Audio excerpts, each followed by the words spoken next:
Hello, greetings mga ka-sky watchers and mga ka-spacers. This telescope is a classic. This is a Vixen Ozuma refracting telescope. Napakaganda po niya, di ba? So, I'll be featuring this telescope sa ating video po ngayon. Pero bago pong lahat, let's watch this fantastic intro.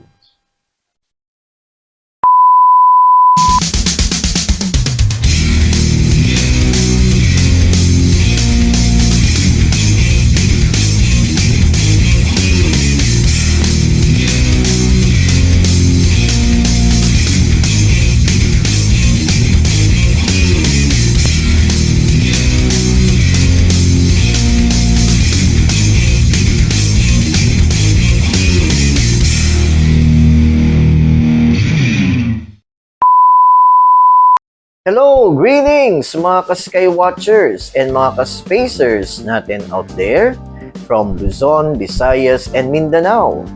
And sa lahat po ng ating mga ka-sky watchers and mga ka-spacers na nakatutok po ngayon sa ating vlog worldwide and netwide. Magandang araw po sa inyong lahat. This is your ka-sky watcher and ka-spacer, Sir Jun Cahigal, and welcome to another of our ka-spacers vlog. So for today's video, I'll be featuring this classic telescope. This is my Vixen Ozuma refracting telescope na nakuha ko lang po sa isang Japan surplus shop. And nung nakita ko po ito, hindi na po ako nagdalawang isip. This telescope is a classic. This is a vintage telescope. Yan, no? So ito yung ating feature po ngayon sa ating video. So bago po tayo magpatuloy sa ating vlog ngayong araw na ito, don't forget to like and share this video para po makarating ito sa maraming tao, lalong-lalo na po yung mga estudyante natin out there, so that they would be engaged and they would be inspired to love the sciences, lalong-lalo na po ang astronomy. Don't forget also to follow us on our Facebook page, the Sky Watchers Society of Las Piñas. And don't forget also to follow us on our Facebook page, the Bedan Society of Young Astronomers. Malaking tulong po yan sa amin. And please don't forget to subscribe to my YouTube channel, The Science Guy Professor Jun Cahigal. Mag-subscribe na po kayo and click on that notification bell para updated po kayo sa ating mga latest video. So, wag na po tayong magpatumpik-tumpik pa and let us examine the unique features of this Vixen Ozuma refracting telescope. Come on! Alright, mga ka-sky watchers and mga ka-spacers natin out there. Naku, salamat sa Diyos. Ito na po yung hinihintay ko nung nakita ko to sa Facebook Marketplace. Talagang hindi ko na po tinantanan at I took this opportunity para makuha ko tong telescope na ito. This is a classic Vixen Ozuma. Ibang klaseng telescope ito. And mag-unbox na ho tayo. Ito pa yung original na kahon niya. Oh. Yung kahon ng Vixen. Ayan po. From Tokyo, Japan. Wow. Alright, so again po mga ka-sky watchers and mga ka-spacers, kung hindi pa ho kayo nakasubscribe sa aking channel, mag-subscribe na po kayo. And please like and share this vlog para makarating po sa maraming tao. Lalong-lalo na po yung mga estudyante natin out there para maging inspired naman sila to love the sciences. Lalong-lalo na po ang astronomiya. Okay, tignan ngayon natin yung loob nitong kahon na ito. And again, this is a classic telescope from the early 80s. Ito po yung Vixen Ozuma refracting telescope. Ayan. Alright. Oh yeah. Okay, ito kompleto pa. May manual. Nandito pa yung manual niya. Okay, ito pa yung mga eyepieces. Ito yung telescope. Ayan, no? Ayan yung mount niya. It's an Altasimut mount. Sige, so tignan muna natin ito, yung mga nanditong mga accessories.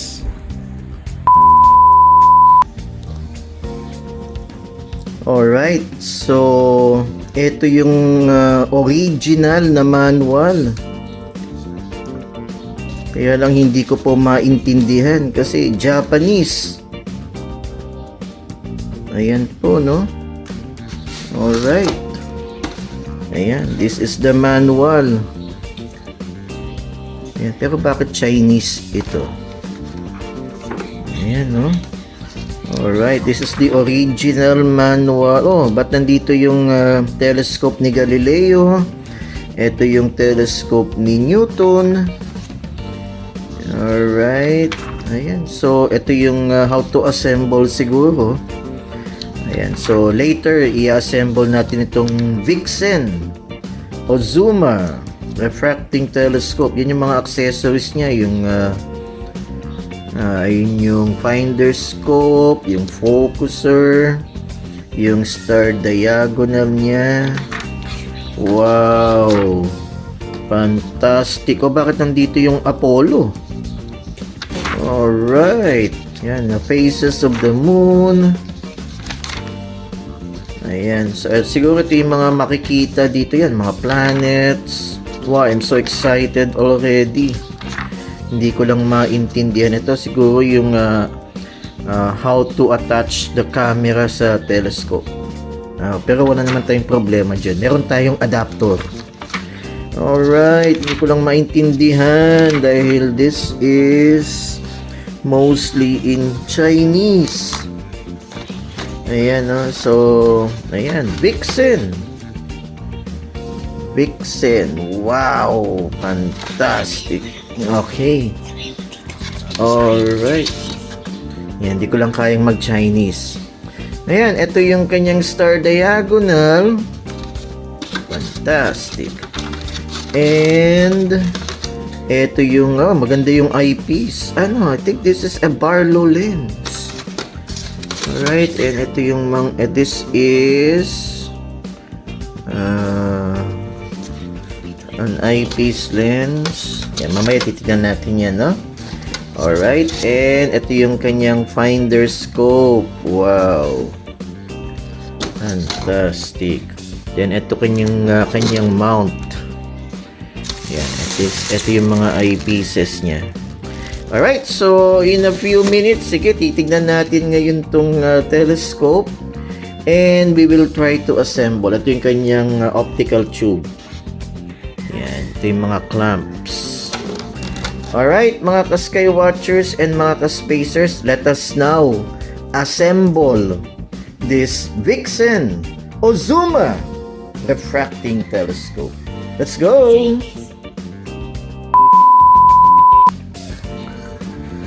Alright, so we have taken out the different components inside this box. So let's take a look, mga ka-sky watchers and mga ka-spacers. So here is the telescope optical tube of Vixen Ozuma. Ngayon, what makes this telescope so unique is ito po. So ito po, this is an 80 mm tube, yung diameter niya. Pero pagdating dito, bigla siyang kikipot. Siguro mga 60 mm ito. Alright? And look at the clamp. So napaka niya, no? Parang crude. Hindi siya kagaya ng mga modern clamps, no? So talagang siguro ito yung mga unang-unang gawa ng Vixen. Alright? Napaka po niya, napaka-classic, napaka-vintage. Kaya hindi ako nag-hesitate na kunin ito, no? Alright, so ayan po yung clamps niyo, I should say crude or hindi siya ganun ka-modern as compared to the clamps or yung mga cradle ng other telescopes. But I'm sure it will work. Alright, ito po yung kanyang Altasimut mount.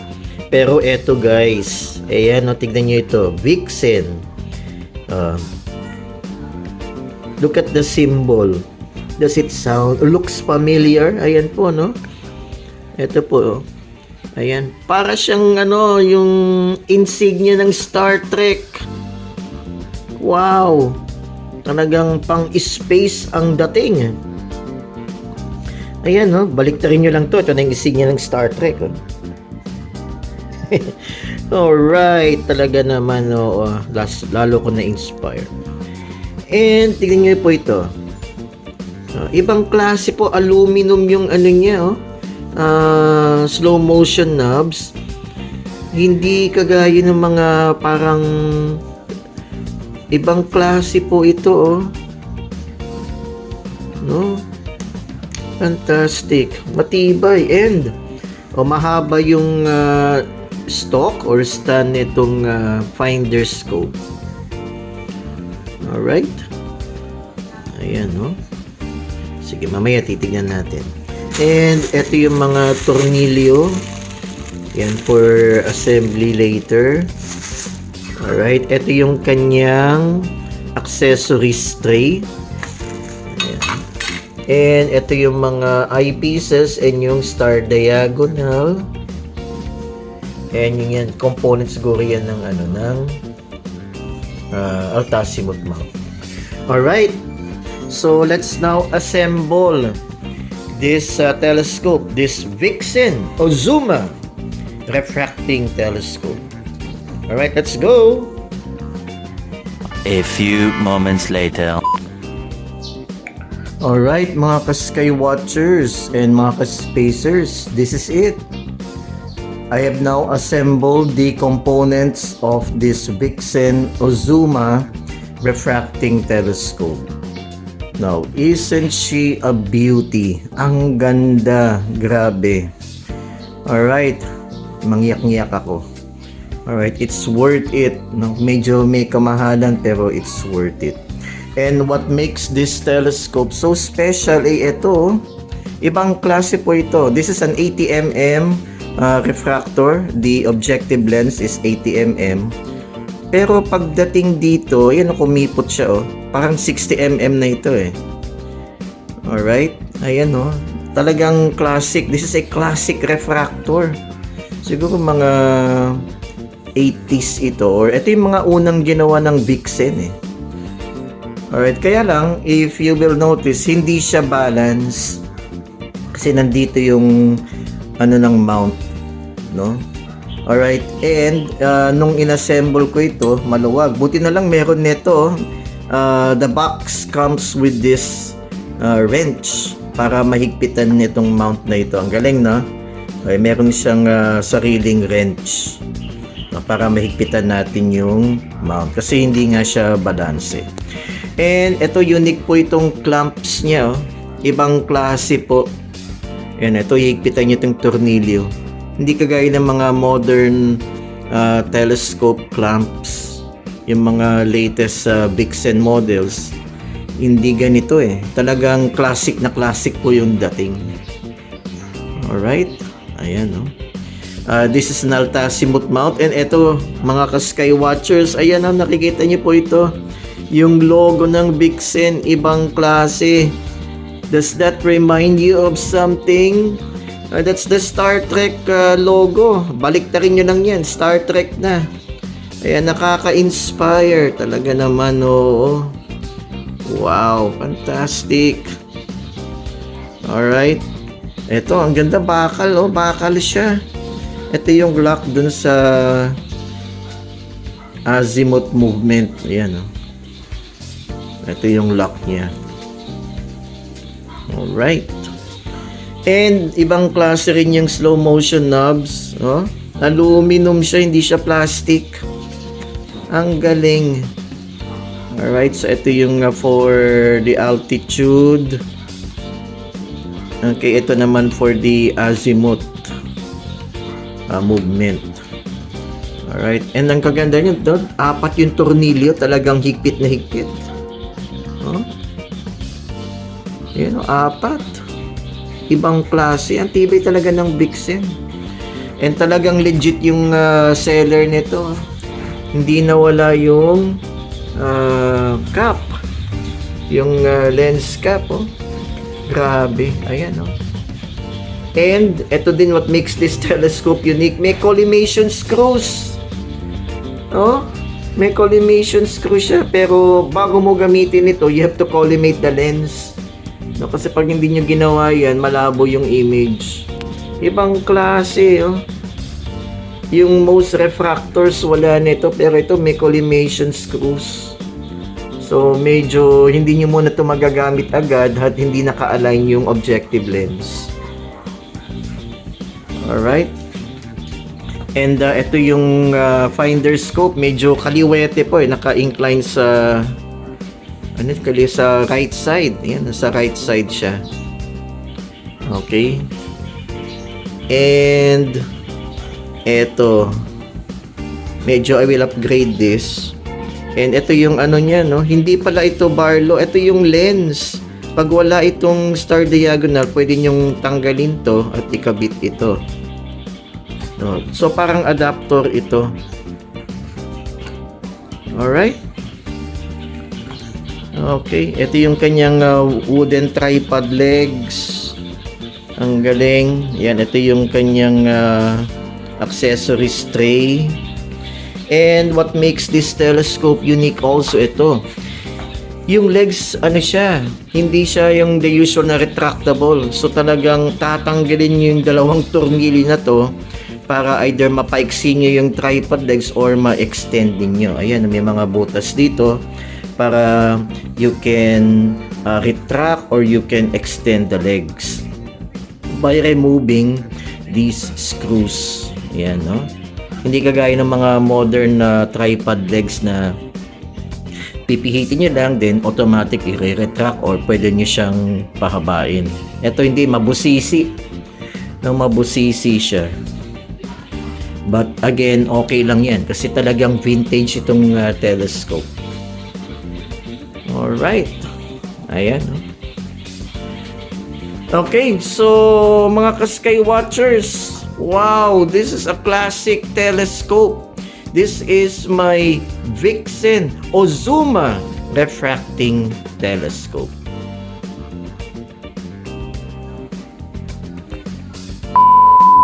Alright, mga ka-sky watchers and mga ka-spacers, so there you have it. That is my Vixen Ozuma refracting telescope, an addition to my fleet of telescopes para po sa aming mga free public telescope viewings. So, very vintage and napaka-classic po nitong telescope na ito. So hanggang dito na lang po tayo sa ating vlog ngayong araw na ito.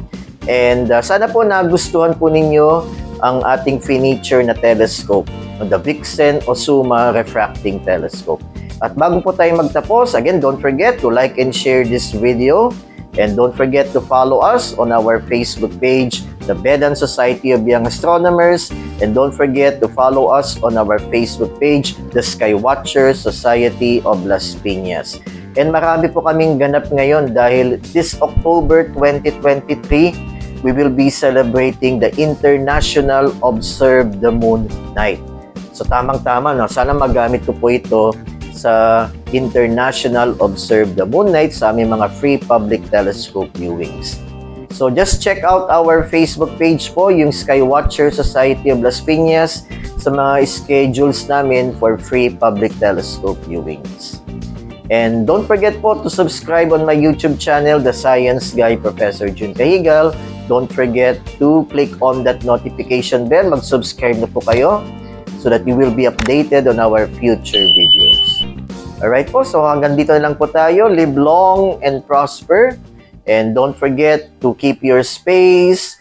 And don't forget to always keep looking up. Bye-bye po. See you in our next vlog. The Vixen Ozuma Refracting Telescope. Ito po ang Ozuma Telescope. Tsaka, always leave a like and share sa mga para amabot sa madaming tao. Tsaka sa kagaya sa bata parang ako. Bye-bye!